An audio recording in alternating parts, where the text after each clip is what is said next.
Bu dünyaya nə üçün gəlmişəm? Mənim məqsədim nədir? Niyə varam? Ruhani oyanış insanı bu məqsədləri tapmağa vadar eləyir kimi bir düşüncə var. Əslində bu oyanış səni boşluğa aparır, məqsədsizliyə aparır. Carl Gustav Jung hətta 70% xəstəsində görüb ki, onlar ruhani oyanış yaşadıkça motivasiyalarını itirirlər, məqsədlərini itirirlər. Yəni əslində bir növ səni kontrol edən bağları sən görürsən, illüziyanı görürsən və buradakı absurdizmi, mənasızlığı dərk eləyirsən. Bu da insana depressiya verir. Buna eyni zamanda oyanış paradoksu da deyirlər. Maariflənmə, yəni səni boşluğa sürükləyir. Artıq hər şey öz əhəmiyyətini itirir. Əvvəl sənə həyəcan verən, səni dəli kimi istədiyin şeylər artıq həmin effekti sənin üzərində yarada bilmir. Hər şey sanki öz əhəmiyyətini, vacibliyini itirib. Amma eyni zamanda da sən heç vaxt bu qədər şuurlu olmamısan. Bu əslində psixolojik bir zərurətdir. Köhnə məqsədlərini, köhnə arzularını, köhnə sənin idarə olunduğun sistemi sən yıxırsan. Bu videoda ona görə sən ruhani oyanış haqqında bildiyini zənn etdiyin hər şeyi unudacaqsan, itirəcəksən. Məqsəd bildiyin, arzu bildiyin hər şeyi dəyişəcəksən. Çünki bu əslində sənin məqsədin deyil. Bu sənə proyeksiya edilən məqsədlərdir, uğur tablolarıdır. Hansı ki deyirlər, sən bunu eləsən uğurlu olacaqsan. Amma sən həqiqətən ruhunun dərinliyində nəyə xidmət etdiyi və hardan biləcəksən? Gəlin indi ora keçək. Bu ruhani oyanış sənin Jungun Nigredo adlandırdığı bir mərhələyə yönədilir. Burada sənin köhnə mənliyin ölür. Amma hələ yeni bir mənlikdə doğulmayıb. Ərəfdəsən. Sanki yatmaq üçün çox oyaqsan, amma növbəti addımı biləcək qədər də ayıq deyilsən. Və bu o mərhələdir. Buna bir çox insan ruhsal depressiyada deyir. Motivasiyalarını itirdiklərini, artıq bir şeyləri düzgün eləmədiklərini düşünür. Və buna görə də köhnə motivasiya mənbələrinə qayıtmağa çalışırlar. Özlərini məcbur edirlər ki, egosentrik motivasiyalarına geri qayıtsınlar ki, yaşayırmış kimi hiss eləsinlər. Amma bu təzə doğulmuş bir kəpənəyi təzədən qurda çevirmək kimi bir şeydir. Köhnə motivasiya yanacağını işlətməməlisən. Keçmişi bir kənara buraxmalısan ki, yeni bir sən yaransın. Yeni bir eraya giriş eləyə biləsən. Çünki sən artıq keçmiş kimliyi bu oyanışa daxil olaraq öldürmüsən. Ölünü diriltmək olmaz. Ya özünü məcbur edirsən ki, ego mərkəzli məqsədləri geri qaydasan, ya da bu mərhələdə əbədi şəkildə donub qalırsan. İkisi də səni həqiqi məqsədi və təkamülün ən üst pilləsinə aparmır. Həqiqi yaşama səni aparmır. Yol burada üçüncü bir yol bizə verib. İndividuallaşma prosesi, tamamlanmaq. Burada şuurlu bir şəkildə sən bu prosesin içindən keçirsən. Və boşluğun səndə hansı motivasiyalarını öldürdüyünü və nəyə görə bu motivasiyaları öldürdüyünü dərk eləməyə, anlamağa çalışırsan. Və küllərindən sən həqiqi məqsədi və həqiqi xidmət etməli olduğun şeyi tapırsan. İndividuallaşma prosesi burada başlayır. İndi gəlin bunları sizə açım. Öz-özünə doğulan motivasiya, yəni bu individuallaşma prosesindən gələn həqiqi məqsədin sənə məcburiyyətdən gəlmir, sənə qıtlıqdan gəlmir, sənə mən bunu etmək məcburiyyətindəyəm hissini vermir, mən bunu edə bilərəm hissi ilə gəlir. Sən bunu təbii olaraq qəbul edirsən. Bu bolluqdan gələn bir motivasiyadır. Və ən əsası isə sən bu motivasiyanı düşünərək tapa bilmərsən. Sən bunun ortaya çıxması üçün sadəcə düzgün psixolojik şərait yaratmalısan. Jung bu çevrilmədə 3 mərhələ müəyyən eləmişdi. Bunlardan birincisi həll olunma. Yəni köhnə motivasiyanın ölümü. İkincisi birləşmə, yeni motivasiyanın doğumu. Üçüncüsü isə inteqrasiya.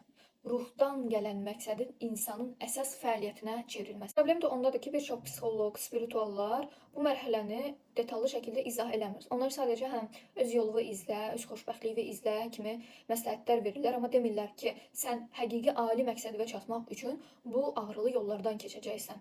Onlar sənə demirlər ki, sən həqiqi motivasiya və məqsədivi tapmaq üçün köhnəsini torpağın altına bastırmalısan və sən bu gübrədən o yeni motivasiyanın doğuşunu gözləməlisən. Bunun üçün edə biləcəyin heç nə yoxdur. Sən bunu zorla çıxarda bilmərsən, sən bunu düşünərək yarada bilmərsən. Sən dediyim kimi sadəcə doğru psixolojik mühit yaradaraq o həqiqi ali məqsədi və motivasiyanın çıxmağını gözləməlisən. İnsanların məqsəd adlandırdıqları şeylərin əksəriyyəti eqonun müdafiə mexanizmasıdır. Bunların 90%-i özünü dəyərsiz, sevilməmiş və əhəmiyyətsiz kimi hiss etməmək üçün yaradılmışdır. Karyera istəkləri, münasibət arzuları, uğur istəyi, tanınmışlıq. Bunlar hamısı eqonun qorunma mexanizmasıdır. İnsanlar 10 illərlə hansısa bir məqsədin arxasıca qaçırlar. Dəhşət istəyirlər və onu əldə edəndən sonra bir boşluq yaranır. Bu boşluğun səbəbi bilirsiniz nədir? Odur ki, onlar özlərinə aid olmayan, əslində istəmədikləri məqsədlərin arxasıca qaçırlar. Buna məqsəd zəhərlənməsi deyilir, purpose poisoning Jung'un dili ilə. Egonun istəklərini ruhun çağırışı ilə səhv salırsınız. Egonun istəyini sanki həyatımın, ruhumun istəyi, məqsədi, yaradılışımın mənası budur kimi algılayırsınız və bunları qarışdırırsınız bir-birinə. Buna görə də bunu əldə edəndə bir məyusluq, bir boşluq yaranır. Bu artıq sənə aid olmayan bir məqsədin arxasıca qaçmağın nəticəsidir, qaçınılmaz nəticəsidir. Sən düşünürsən ki, sən uğur, tanınmışlıq, nailiyyətlər istəyirsən. Amma əslində sən təhlükəsizlik, sevilmək, dəyərinin görülməyini istəyirsən. Çöl nailiyyətlər, xarici uğurlar heç vaxt daxildən səni doldura bilməz. Daxili tamamlıq hissini sənə heç vaxt verə bilməz. Ona görə də ruhani oyanış çox vaxt məqsədləri öldürür. Sən görürsən ki, əslində təzə bir mən var imiş. Sən görürsən ki, sən illərlə sadəcə sənə aid olmayan məqsədlərin arxasıca qaçmısan. Bu, özünü aldatmağın zərif bir formasıdır. Və buna görə də məyusluq keçirirsən ki, mən vaxtımı gör nəyə görə sərf eləmişəm. Gustav Jung'un pasientləri haqqında danışdığı bir məqalə oxumuşdum. Orada Thomas adında bir pasiyenti var idi. Bu, çox şəxsi biznesi olan, uğurlu, güclü, sahibkar bir insan imiş. Və ruhi oyanışdan sonra deyir, mən anladım ki, mən əslində sahibkarlığa qarşı bir istəyim yoxdur. Mənim sadəcə gücsüz görsənmək qorxum var.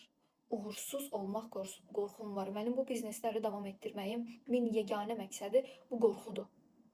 Və bu oyanışdan sonra o artıq deyir, mənim bütün obyektlərim mənə qumda qurulmuş kartdan evlərə bənzəyir. Heç bir marağı olmayıb o bizneslərə qarşı artıq. Çünki həqiqi məqsədi orada görüb ki, bunu niyə eləyirmiş illərdir. O, Thomas qorxuların idarə elədiyi həyat tərzindən artıq qurtulub. Bu, ruhani böhran deyil, bu ruhani azadlıqdır. Təbiət boşluğu sevmir.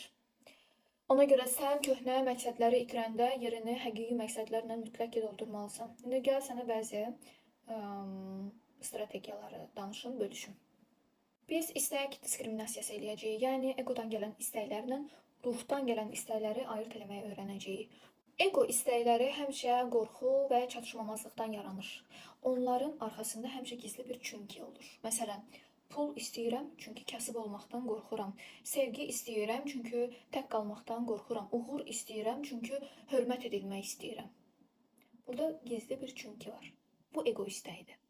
Amma ruhun istəyində bir məqsəd yoxdur, çünkilik yoxdur. Onun arxasında bir daha dərin, gizli bir məqsəd yoxdur. Ruhi istəklər səbəbsizdir. Kömək eləmək istəyirəm, yaratmaq istəyirəm, kəşf etmək istəyirəm. Onların çöldən hər hansı bir təsdiyə ehtiyacı yoxdur, çünki içdəki doluluqdan qaynaqlanır bu motivasiya. Jung deyir ki, əksər insanlar heç həqiqi məqsədlərini heç vaxt yaşamırlar. O qədər egonun idarəsi ilə böyüyürlər ki, uşaqlıqdan və heç vaxt onlar öz içlərindəki həqiqi istəyi bilmirlər. Buna çatmaq üçün də dediyim kimi bu qaranlıq fazadan keçmək lazımdır və səbirli bir şəkildə bu boşluqda gözləmək lazımdır ta ki o həqiqi istək üzə çıxana kimi. Sənin burada əslində edə biləcəyin heç nə yoxdur. Elə məsələ də odur ki, heç nə etməməlisən. Yəni, şüurlu şəkildə bunu həll eləməlisən. Birinci həll yolu şüurlu həll olunmadır. Sən bunu sadəcə qəbul eləməlisən, müqavimət göstərməməlisən bu boşluğa. Sən o itirdiyi motivasiyanın yasını çəkə bilərsən şüurlu şəkildə. Jung'un bir pasiyenti məsələn ona məktub yazıb ki, bəs mən uşaqlıqdan bəridir məşhur olma məqsədimi, arzumu itirirəm. Və mən indi anlayıram ki, bu mənim sadəcə dəyərli görsənmə, təsdiq olunma ehtiyacımdan yaranan bir məqsəd imiş. Mən bunu şüurlu şəkildə torpağın altına bastırıram və yasını tuturam. İkinci mərhələ aktiv təsəvvür. Bu sadəcə xəyal qurmaq və meditasiya eləmək kimi bir şey deyil. Bu həqiqi mənliklə əlaqə qurmaqdır. Burada mən çox vaxt məsələn özümə soruşuram ki, mənim vasitəmlə nə üzə çıxmaq istəyir? Gözümü bağlayıram və müşahidə edirəm sadəcə. Tənqid eləmirəm. Düşünməyə çalışmıram, anlamağa çalışmıram. Sadəcə gələn görüntüləri, səsləri qəbul edirəm, görməyə çalışıram. Mənim vasitəmlə nə doğulmaq istəyir? Jungun pasiyentlərindən biri Maria adında bir pasiyenti olub. Onunla bu texnikanı eləyiblər.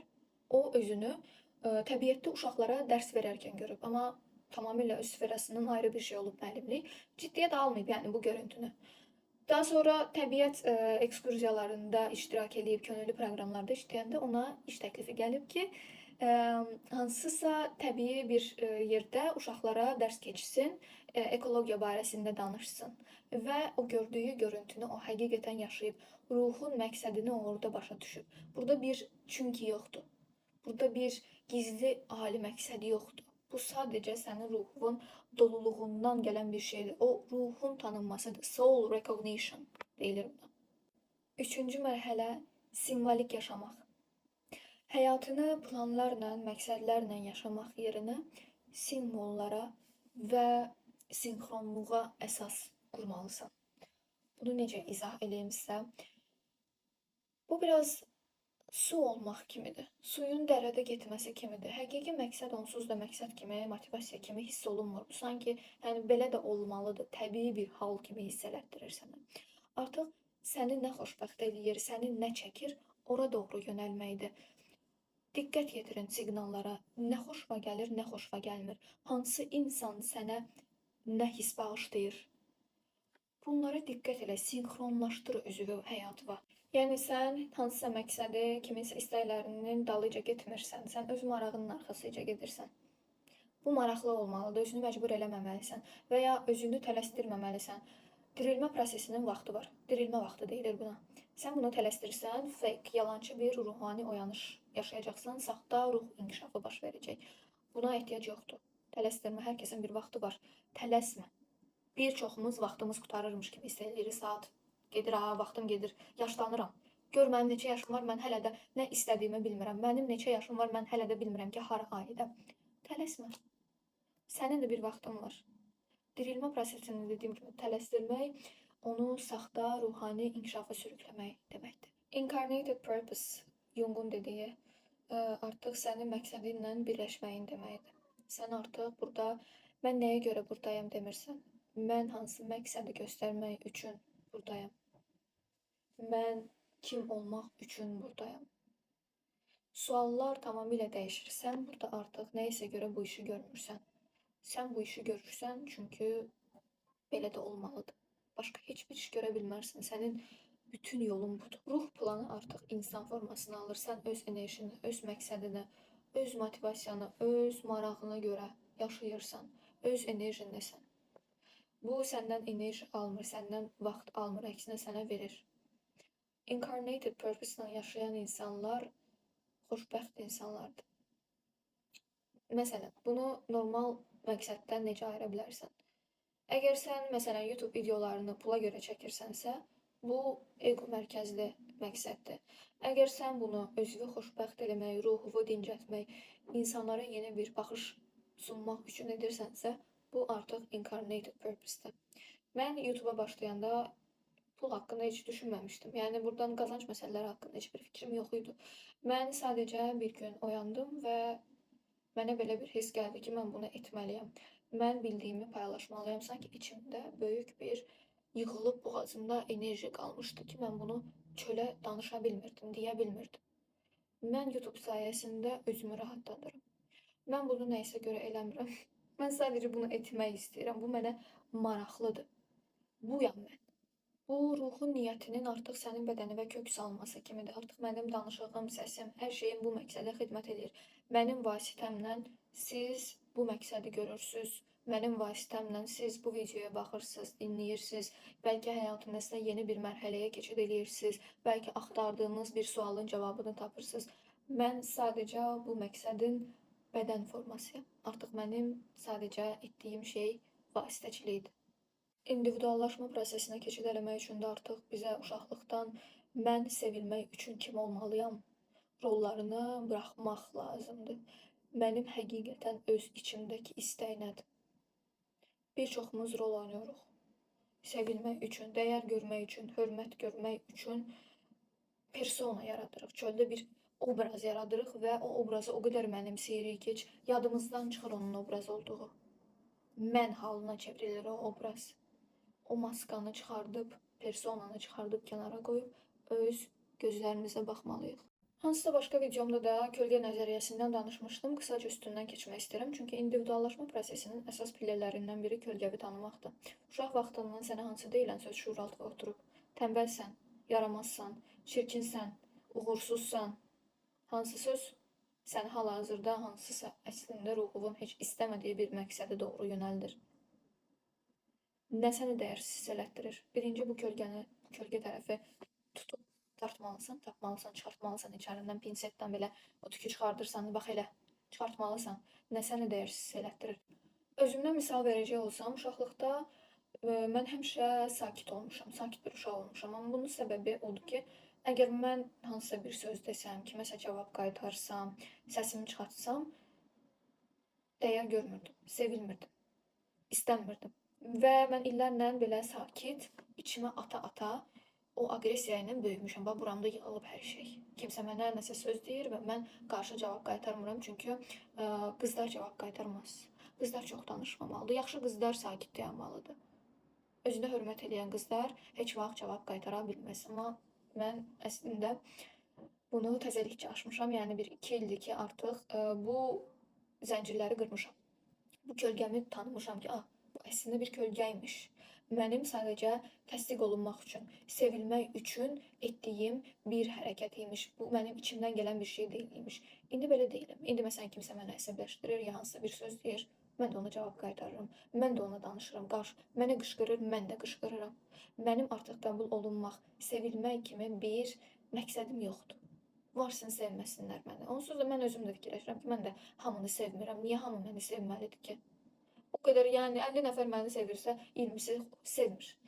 Pilates müəllimi kimi işləyirəm məsələn. 10 nəfər məni bəyənirsə, 2 nəfər bəyənmir. Bu həmişə belə olacaq. Bütün sahələrdə belədir. Bütün insanlar üçün keçərlidir. Dünya üzərində elə bir insan yoxdur ki, hər kəs onu sevsin.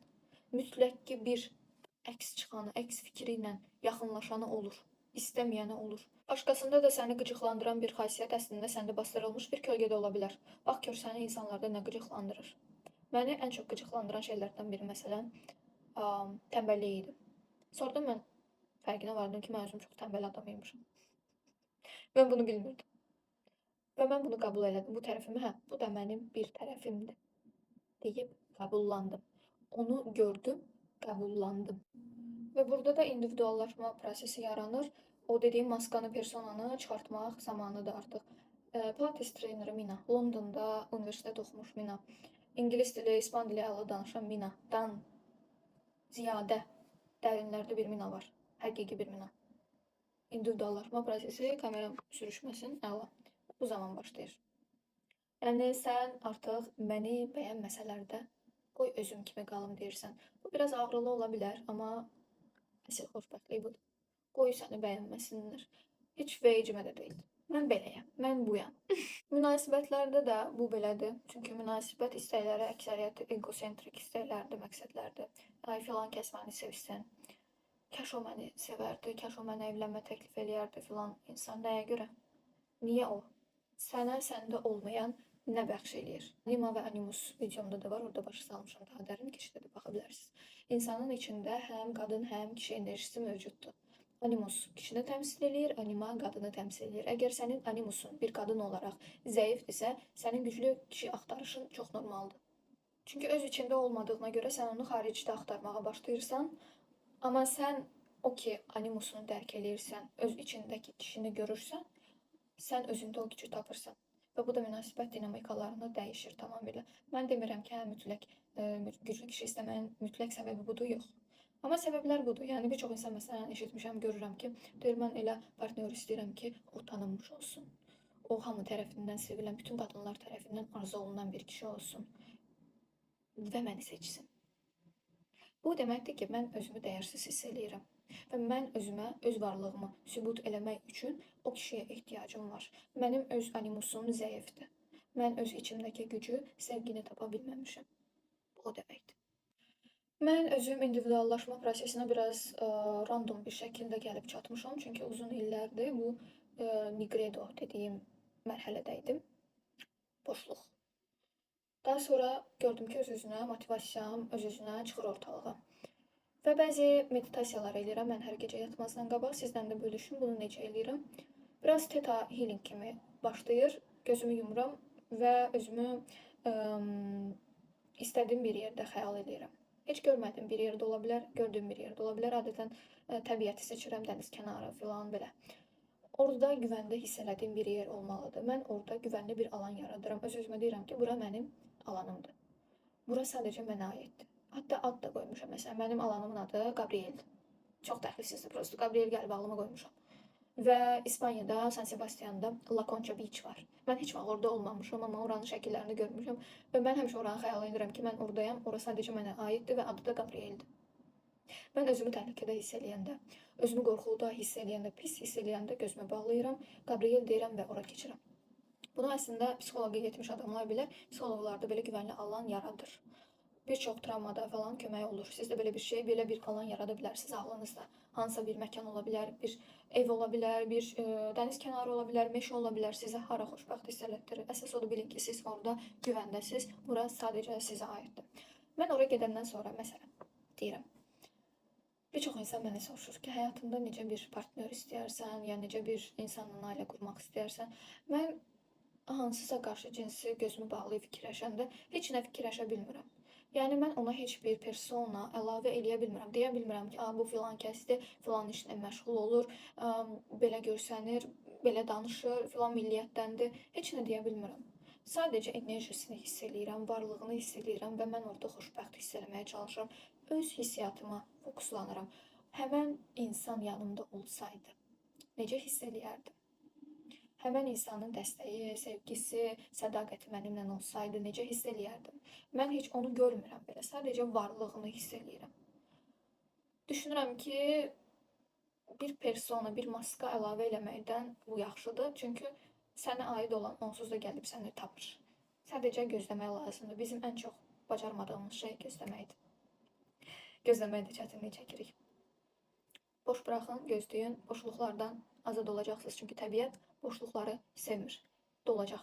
Narahat olmayın, bundan şübhəniz olmasın.